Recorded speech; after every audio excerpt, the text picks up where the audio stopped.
Hello and welcome to the Honest Youth Pastor YouTube channel, the channel that helps believers use biblical discernment in all aspects of life. This is probably one of the only times I've ever done this. In fact, I think it's the only time I've ever done this, where I have privated a video or unlisted a video rather, and then made another video correcting that video. So if you are here again and you're seeing a thumbnail and you clicked on it because you were interested because of another video I had made yesterday, well, welcome back, I guess. On this channel, my goal is typically to cover sermons, deep dives on pastors, culture-related events. That's what the Babbling Pastor podcast is. And occasionally to do one-off videos like this or the one yesterday in which we discussed two bills that Tim Walz, the current Democratic vice president nominee, signed into effect in his state. Now, after talking to a number of different people, it was pretty clear that I needed to correct a few things as well as clarify a few things in the previous video. So basically what we're going to do in this video, if you have already seen the last video that's now offline, we're going to be basically doing the same thing, only with a few caveats and a few corrections based upon that one from the other day. Now, what has been very interesting and really good, I think, is that this gives us the opportunity to sort of dive a little bit further into something we had already talked about previously and that has come up online with a little bit more discussion. So I want to start a little bit differently than I did yesterday's video.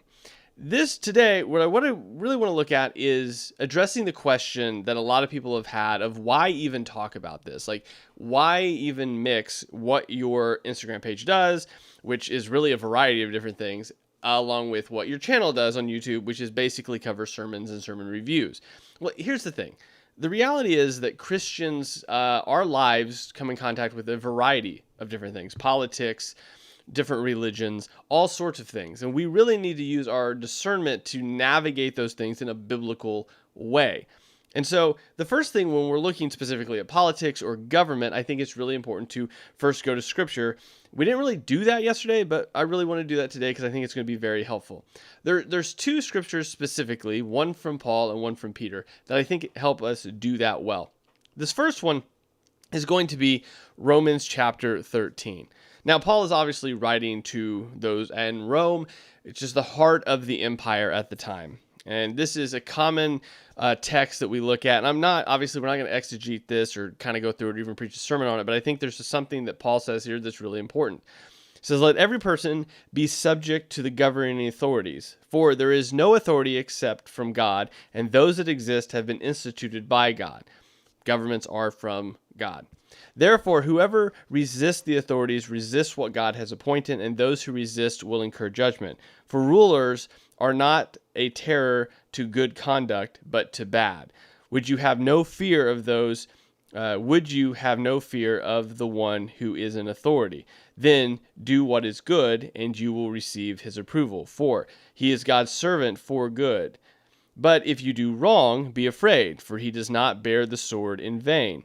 For he is a servant of God, an avenger who carries out God's wrath on the wrongdoer. Therefore, one must be subject not only to avoid God's wrath, but also for the sake of conscience. For because of this, you will also pay taxes. For the authorities are ministers of God, attending to this very thing. Pay all what is owed to them, taxes to whom taxes are owed, revenue to whom revenue is owed, respect to whom respect is owed, and honor to whom honor is owed."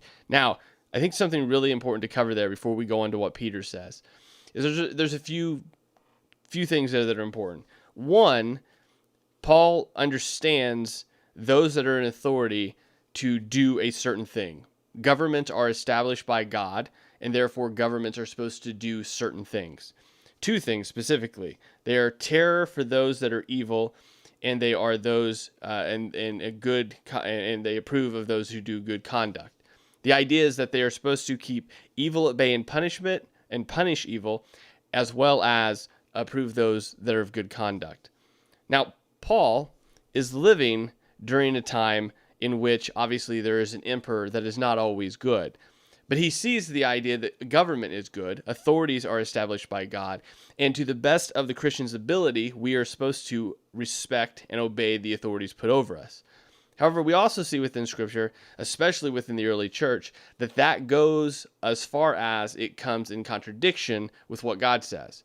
We have a lot of different stories of the early church in which there are those that persecute the church, and they are brought before the governors and authorities and told to submit and to worship false gods and idols and to obey evil laws. We have time after time of these believers telling the gospel to those that they are about to either persecute them or kill them. They tell them the gospel and say, I will not obey evil laws. I will not sacrifice to false gods. There is a point in which Christians say, I will honor you as far as I can, but when you start doing evil things, I will no longer honor those evil things or obey those evil laws. Do with me what you must. And this is the constant cry of those throughout the Roman Empire and the early church, whether the ebbs and flows of persecution come, Christians, as much as they can, live at peace with those that are above them in authority. But whenever that authority comes in contradiction with God's word, those that are believers stand and say, I will not go any further. I must obey God. We're going to see a second verse in Peter. It's the same sort of thing that he says, echoing what Paul has already said in Romans 13. He says, be subject for the Lord's sake to every human institution, whether it be the emperor as supreme or governors as sent by him, to punish those who do evil and to praise those who do good. For this is the will of God, that by doing good you should put to silence the ignorance of foolish people. Live as those that are free, not using your freedom to cover up evil, but living as servants of God. Honor everyone, love the brotherhood, fear God, honor the emperor. There's this idea that coexists with what we see in Romans 13. There's this idea that the Christian is supposed to live in such a way that there is honor showed to those in authority because we understand that the Lord has put people and institutions in place for the betterment of humanity. But those people that are in authority are supposed to do, again, Peter says the same thing as Paul, two things. They are to punish the evildoer and to praise those who do good. And Peter is very careful to say that don't use your freedom to do evil, but live as servants of God. So there's this real tension, but he says there is a definite good and there is a definite evil, and you are to live as people that do good. And the government is supposed to recognize that, which sort of indicates to us that when the government does evil, the Christians are supposed to at least call it out or to stand against it. And this is where it brings us to now. I think you can only go twiddle your thumbs so long and say, well, this doesn't affect me. I'm just going to keep living my life as a believer. But the reality is that we are to honor those in authority, but we are to stand against evil. We're supposed to, it seems to, hold the government, those in authority over us, to account because they have been put in place by God to punish evil and to praise those who do good. And when they flip-flop those, the believers, apparently, it seems to me, are supposed to at the very least, call that out. And so tonight, when we look at these two bills, once again, I think we have an opportunity to sort of use discernment working through these bills and to do just that. Whenever we see those in authority over us doing evil, we are to call it out and say, this is not good as you call it. It is actually evil. You have it backwards. So we're going to look at two specific bills tonight. One, the first one, the gender-affirming bill, is the one that I think is going to need, it's going to be the one that we need to clarify a little bit. And then we'll recover the one we looked at on baby deletion, because I think that needs no clarification or correction, but I think we need to address it. So let's look at this first bill. It's the gender-affirming bill. Now, on this specific one, these are both linked in the description below. The one thing I failed to mention last night, or wasn't, I guess, very clear on at all, is that the bill itself, while it does have language in it, which we'll cover again, that does say that the state can temporarily take away a child from their parent, I made it sound like it was their parents, like both of them. It's clear in the language here, and I really should have covered it last night, so we're going to cover it now, that there are very specific instances in which that is true. that doesn't make it any better. I just want to stress that. Like, we're going to look at this, but that doesn't make the bill better. It still means that children can be taken from a parent if they refuse or reject or oppose gender-affirming care. We'll look at this. Now, specifically at the very beginning of the bill, again, it's linked in the description. You can look at it. A bill for an act relating to children, preventing the use of subpoenas to gather information for out-of-state laws, interfering with the use of gender-affirming healthcare, amending child custody and child welfare provisions related to out-of-state laws, interfering with the use of gender-affirming healthcare, amended provisions related to the warrants, arrests, and extraditions related to out-of-state laws on gender-affirming healthcare. Now, we move down. This underlined section here that you see, okay, is going to be the stuff that was added. If you go to this bill on the site, what you're going to see is that on the site it shows that the underlying things are the things that were added to the bill that was then put into law. Now, what the bill is essentially doing is preventing other states' laws from interfering with their state. The simplest way to put it, essentially, is that if you live in the state and you live in the state and you are a parent and your spouse obviously are together, or maybe you're even separated, but one of the spouses is in primary living conditions is in the state. What this allows to happen is that if the child wants to pursue gender-affirming care, one of the parents has to say that's okay and be consulted in the matter. Now, if the other parent does not want that to happen, this is where the law comes into practice, in which it can now be stated that the state can take away the child temporarily to then sort of arbitrate between the two parents on what should happen, because one parent wants this child to be able to pursue gender affirming healthcare, so-called, and the other one doesn't want that to happen. Now, this is where it gets a little like, this is where it's just as bad. It's not like this is a better bill just because it involves both the parents and, like, making a conversation happen between them, the state sort of being the arbiter between the two parents. This right here, we'll just read it so it's clear. A law of another state that authorizes the state agency to remove a child from the child's parent or guardian because the parent or guardian allowed the child to receive gender-affirming health care as defined in section 543.23, paragraph B. We'll look at that again. Is against the public policy of the state and must be enforced or applied in the case pending in a court in the state. A court order for the removal of a child issued in another state because of the child's parent or guardian assists the child to receive gender-affirming care in the state must not be enforced in this state. The idea is that there are states, obviously, that have laws against gender-affirming care. And what Tim Walz has essentially done is sign into law and made his state a gender-affirming sort of safe haven, meaning that if one parent doesn't want the child to receive gender-affirming health care, and in their state it's illegal, they can't take their kid to their state in order to prevent that. And if that does start to happen, then his state, intervenes and then acts as the arbiter between the two, basically preventing the one parent from stepping in and stopping the gender-affirming care from happening, because they are, I'll just say it, they're the sane one, and they want to protect their kid from something that's going to affect them down the line. The state can step in and prevent the parent from preventing the child that has the consent of the other parent to pursue the gender-affirming healthcare. Does that make sense? So let's say that you are a parent that is Christian and your spouse or your ex-spouse says that your child can pursue gender-affirming healthcare. You say you don't want that to happen. You're going to take them to your state, which says that gender-affirming healthcare cannot occur under a certain age. This is where the bill comes into place. It's basically still preventing one of the parents from intervening in their child's life to make sure they don't pursue a path that is going to damage them later. Now, this is where we get into what we talked about yesterday. This is where the temporary injunction can happen, where the state can come in and take the kid.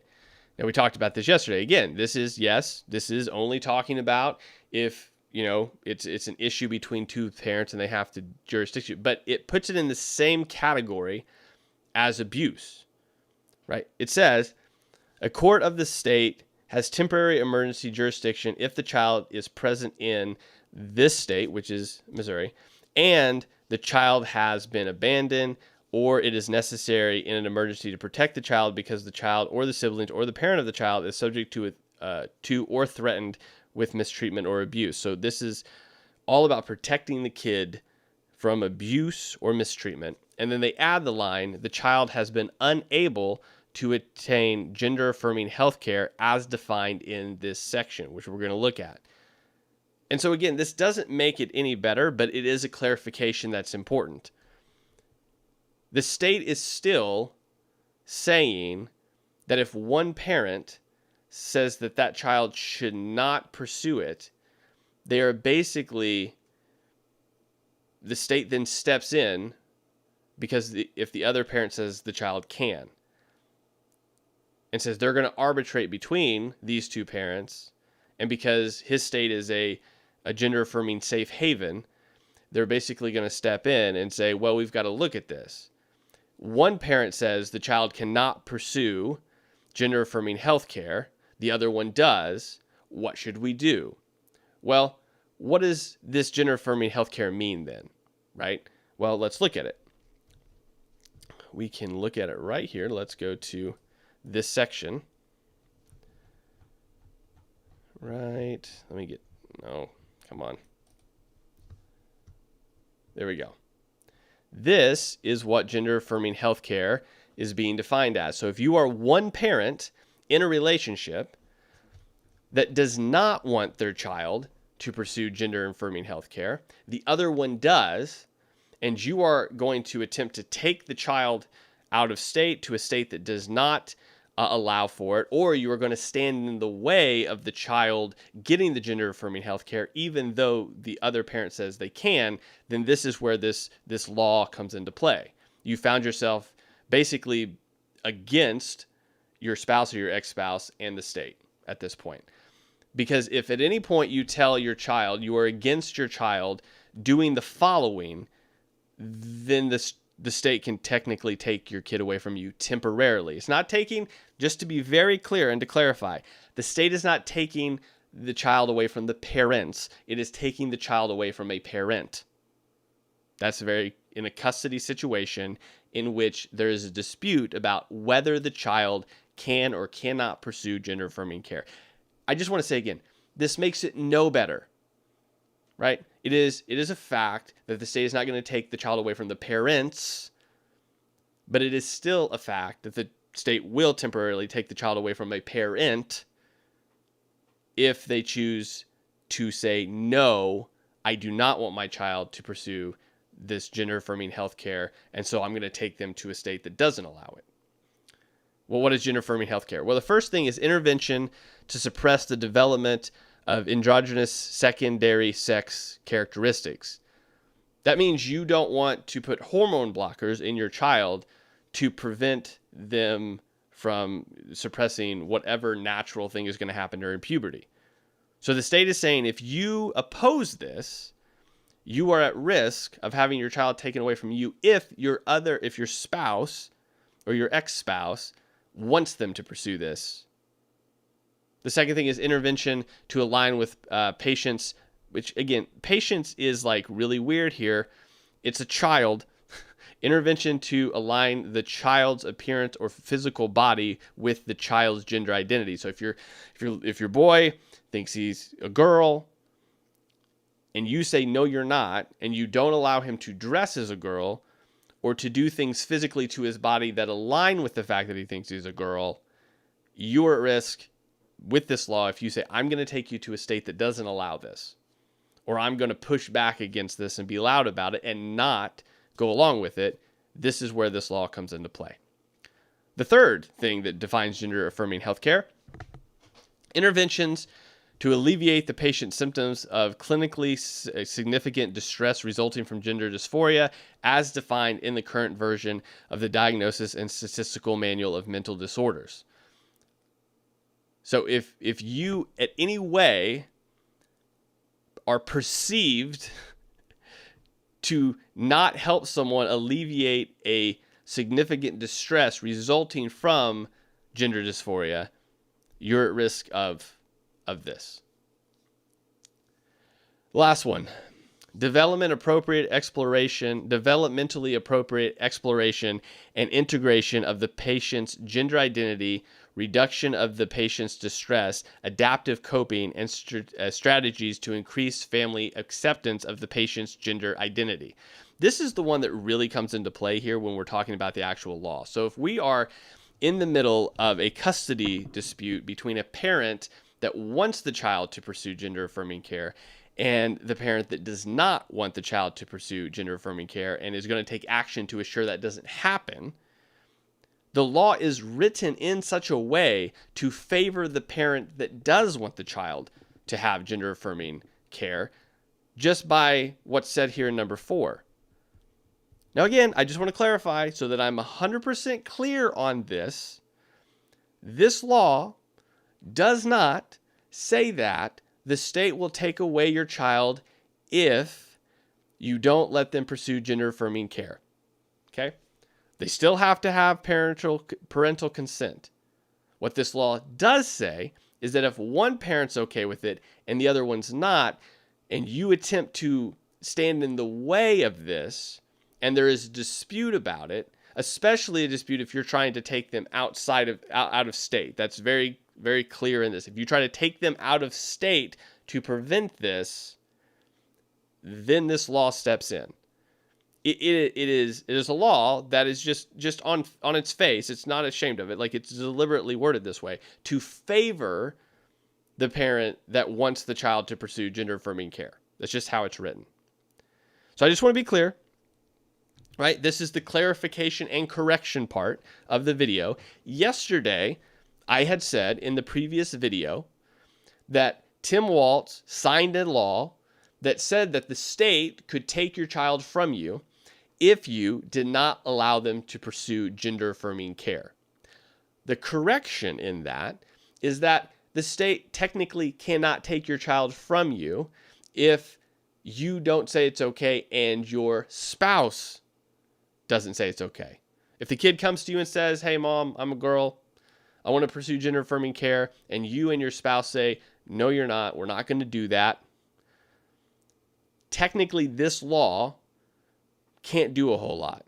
Now, I'm sure if the kid went to their therapist, their counselor, there's a whole nother set of issues here that I'm sure that would come up. But technically, this law doesn't touch that. Where it does come into play is if one parent says, "Okay, Jimmy, you can become a girl," and the other parent says, "No, Jimmy, you can't. I'm going to take you somewhere where it's not even allowed." This is where the law steps in and basically temporarily takes the child away as if it was an abusive situation, and then steps in and acts as an arbiter between your spouse and you to clarify what should be done. But the law is very clearly written to favor the gender-affirming care. Now, that was the first law. And that's the one we really needed to clarify and correct, just to make sure we're really clear on that, to be specific. It doesn't make it better, but there are things, I mean, I'd say it's just as bad, actually. It actually tears families apart in that regard. The second one we're going to look at is the baby deletion bill that he posed.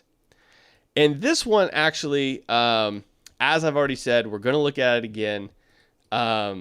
This is troubling to say the least. What I did say, and that needs no clarification at all, nor does it need correction, is that Tim Walz did sign into law a bill that has no provisions for viability, heartbeat, weeks that it can happen. I said that Tim Walz signed into an abortion bill that allows abortion up to birth. You can say that no one does that. You can say that the law is leaving that open so that it can assess cases. But the reality is this law, and I have a video that we're going to watch that really demonstrates this, the law really leaves this open for any age with no consent to walk into an abortion clinic and get an abortion, either from the earliest state, just from conception, the day of conception, all the way up to the day of birth. Now we're going to read this bill because I want to make sure we're super clear about it. I'm going to have to zoom out there. This is the whole bill. Like, just to give you an idea of what it looks like, this is the whole bill. Also provided in the links below. It says this. Short title. This section may be cited as the Protective Reproductive Options Act. Definition. For the purpose of this section, reproductive health care means health care offered, arranged, or furnished for the purpose of preventing pregnancy, terminating a pregnancy, managing pregnancy loss, or improving maternal health and birth outcome. Reproductive health care includes, but is not limited to, contraceptives, sterilization, preconception care, maternal care, abortion care, family planning and fertility services, and counseling regarding reproductive care. Subsection 3, reproductive freedom. A, every individual has the fundamental right to make autonomous decisions about the individual's own reproductive health, including the fundamental right to use or refuse reproductive health care. We're going to look at that in the video because you might go, well, that's a little weird. Well, what does it mean by everyone? Well, we're about to see, because that was a question that somebody actually asked, and the answer is disturbing. Section B, every individual who becomes pregnant has the fundamental right to continue the pregnancy and give birth or obtain an abortion and make the autonomous decision about how to exercise that fundamental right. Subsection 4, right to reproductive freedom recognized. The Minnesota Constitution establishes the principle of individual liberty, personal privacy, and equity. Such principles ensure the fundamental right of reproductive freedom. Subsection 5, local unit of government limitation. A local unit of government may not regulate an individual's ability to freely exercise the fundamental right set forth in this section in a manner that is more restrictive than set forth in this section, which is no restrictions at all. Now, one thing we're going to listen to, in this section here, you may actually have to, I can't make this volume on this video any louder than it is already, unfortunately. So you may have to turn it up. But I will warn you, I'm going to be interjecting as we go. So I may be louder. I know I'm going to be louder than the video. Unfortunately, I can't really do a whole lot about that. This video we're going to be watching is from the House, specifically discussing this bill. Specifically asking some really good questions in regards to, like, this seems really open-ended, is it? Well, let's watch this video and get our answers. The member from Chisago, Representative New Brindley. Thank you, Madam Speaker. To be clear, this is a past recording. This is when they were discussing it before it was passed. It's already been passed. It's already in law. This was beforehand. Would Representative Katiza-Watun yield for a question? She will yield. Representative New Brindley. Thank you, Madam Speaker. There was some discussion earlier on abortion facilities themselves, and I'm wondering if Representative Katiza-Watun can give us some idea of what kinds of inspections take place at abortion facilities. Representative Katiza-Watun. Thank you, Madam Speaker. Right now, abortion facilities are not required to be licensed. Representative New Brindley. Thank you, Madam Chair. I think there was maybe some confusing misinformation earlier in talking about the licensure bill. There were some things conflated, but I will just say we were told that there's lots of other places that aren't licensed. However, other places are inspected, and we brought up dental facilities particularly, and I will just say that they are inspected by OSHA, they are inspected by HIPAA, they are inspected by infection control, they are inspected by the Department of Health, they are inspected by the Department of Labor, and they are inspected by the Minnesota Board of Dentistry. So I just want to be clear that we were told that they're the same. They're not the same. Abortion facilities do not have any required inspections, certainly. So her point is, just to be clear here, her point is that abortion facilities are not even, there's a safety issue here. Now, this is going to lead into another point that she's about to make, but the point is that abortion facilities are not regulated as something as simple as dentistry is. Now, simple, I'm just saying that dentistry versus an abortion, there's a huge difference in range of error and safety there. And this is the point she's making. She's just saying, like you said, that there's some protocols. There's clearly not any protocols. Not only do dentist offices have all of these different offices that check on them, abortion clinics have none. So you can't say they're the same thing. Certainly not from the Department of Health, and certainly not on procedures that are far more invasive than a dental procedure. Madam Speaker, would Representative Katiza-Watun yield for another question? She will yield. Representative New Brindley. Thank you, Madam Speaker. In subdivision 3, your language reads that every individual has a fundamental right to make autonomous decisions. And I just want to clarify, does that language include a 13-year-old girl who still needs her parents' help and guidance in life? Can she walk into an abortion facility and receive reproductive health care on her own? Okay, so this is a great question, right? Because when you read the bill, right, it's wide open. There are no restrictions at all. And as I said last night, I don't have it pulled up. I'll pull it up as this lady's answering her back. But there are very few states that have similar laws. Oh, so for example, there's only a few states: Alaska, Colorado, New Jersey, New Mexico, Minnesota, and Washington, D.C. These are the only states that have abortion laws with no restrictions.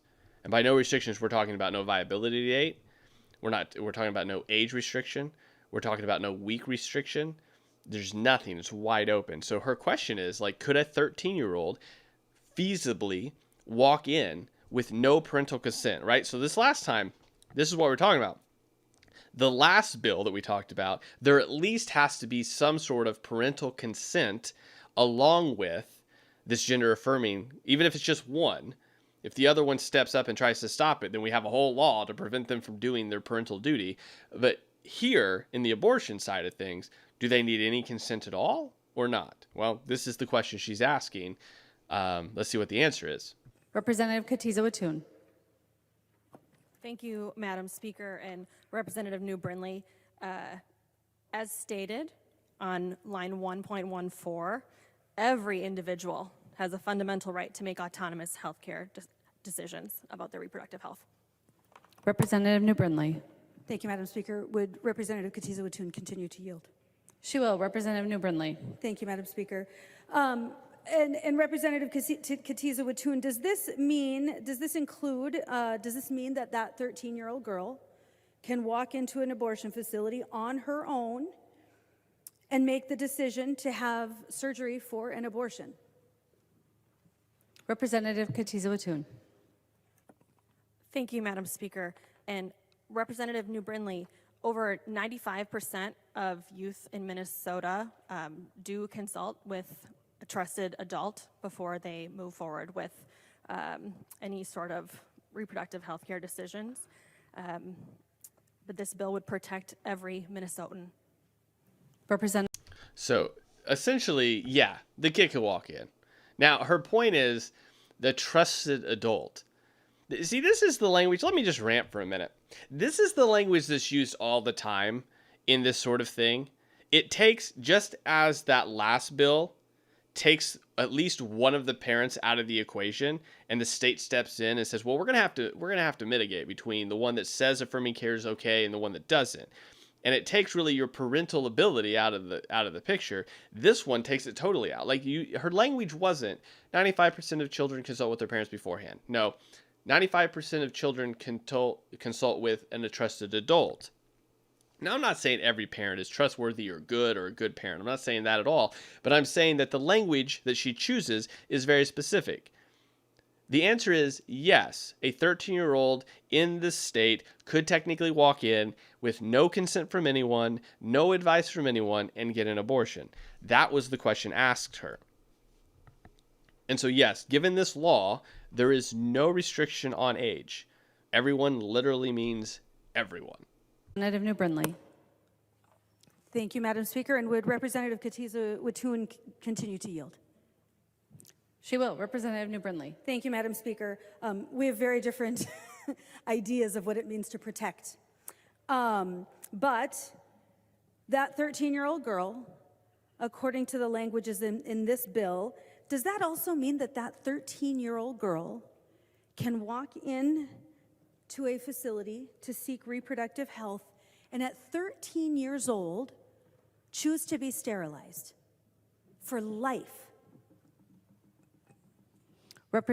Now, the reason she's asking that, remember, in the bill that we read, sterilization is one of the options that the bill opens up, amongst other things, but sterilization is one of them. So she's saying, look, if there's no age limit on anyone walking in for an abortion with no consent from an adult, are they also able, given the other example in the bill, to walk in at 13, say, with no consent or no conversation with an adult and still get sterilized for life? Is that something that the bill also advocates for? Representative Katiza Watun. Representative, Madam Speaker, and Representative New Brindley, I think that's an excellent question. I don't know that any 13-year-old would necessarily make that decision. But this bill does protect the rights of every Minnesotan to make their own reproductive health care decisions. Representative New Brindley. Thank you, Madam Speaker. And thank you, Representative Katiza Watun, for your honesty. Because, you know, obviously in this debate, we've been very focused on abortion. I think this next point that she makes is really important. There are implications to the things we put into law. We'll talk about this more after this video is over, but just keep that in mind. This is what she's bringing up. There are implications to laws that are passed. Sometimes implications that aren't, for whatever reason, fully thought out. Abortion, and you know, there are really critical pieces to this language that I don't think are well thought through. I don't think we've considered the different things that can happen under this language. And certainly under this language, a little girl, a 13-year-old girl, any age really, can walk into a clinic and demand to be sterilized for life. 13 years old. There are no requirements in this language for counseling to discuss such things. And in fact, I would say, I mean, if you're using a strict interpretation of this language, you can't do that. You can't coerce. You can't tell them that they can't do that. In fact, this language probably precludes that. Okay, so there's that. So, a couple things to end here that I think is really important, and something that I wasn't able to say on the last video that I'm glad I have an opportunity to say now. For whatever reason, there are a sizable group of believers that don't think that you should be involved in politics at all. They don't think you should talk about politics at all. They think you should strictly preach the gospel and let that be just what it is. And I would agree. Laws aren't ever going to change the heart or the mind of an individual in such a way that they are transformed. At best, what the law will do will provide some sort of guardrail for society to stay within the fencing of some sort of moral structure and sanity. But that's what laws are supposed to do. To act as guardrails for the society in which you're in so that it doesn't go off the rails. Yes, we should 100% preach the gospel because it is only the gospel of Jesus Christ that transforms hearts and minds and changes lives. But here's the reality. Along with preaching the gospel, so that people can come into the kingdom and know Jesus Christ as their Lord and Savior and be transformed, the old man dying and the new man living, there's also good works that come from that transformation. Paul talks about that when he writes to Titus. 12 times in the book of Titus, Paul talks about persuading those that Titus is over to do good works. Because there is a definitive good and there is a definitive evil.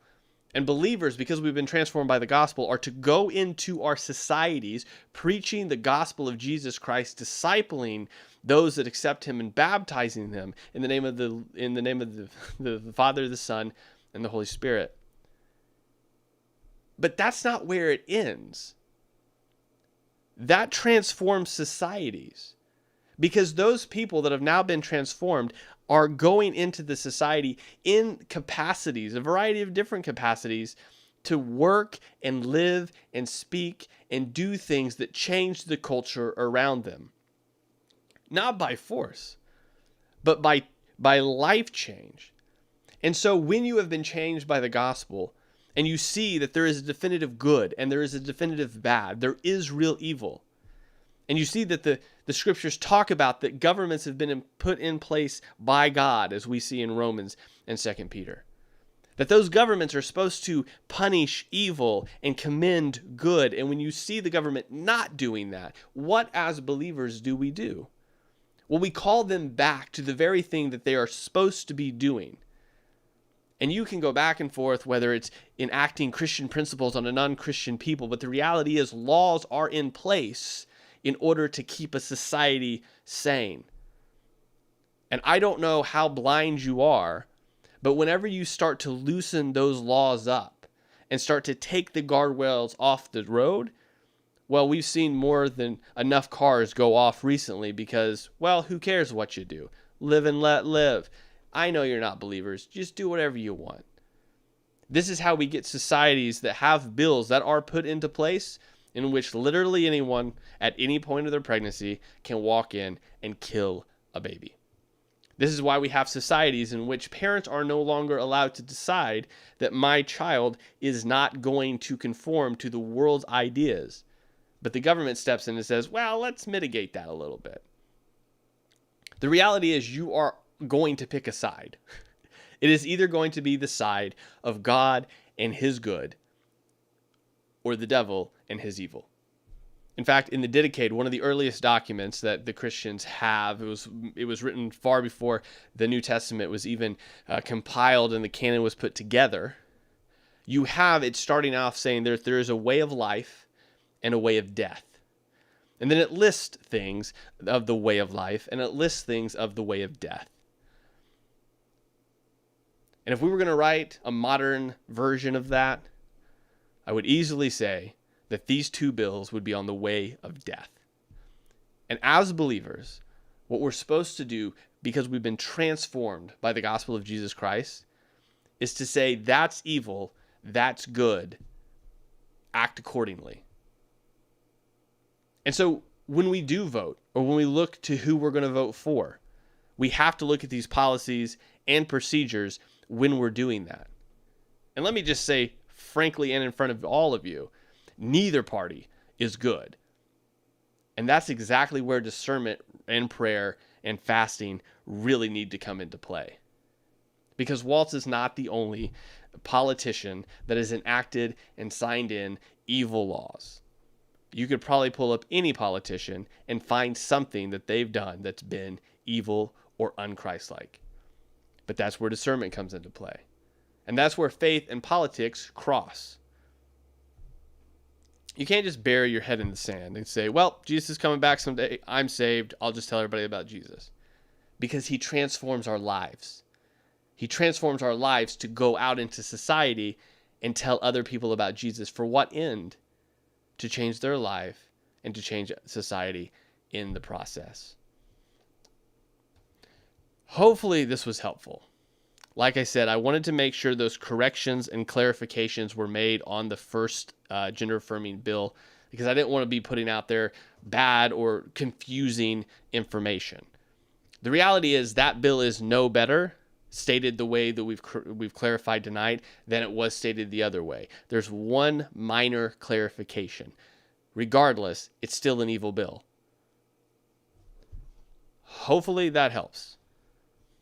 If you're not here for this, that's fine. We'll be back Wednesday with another Babbling Pastor podcast, and we'll be back next Saturday with another sermon review. And if you're still here, I'll see you then. God bless.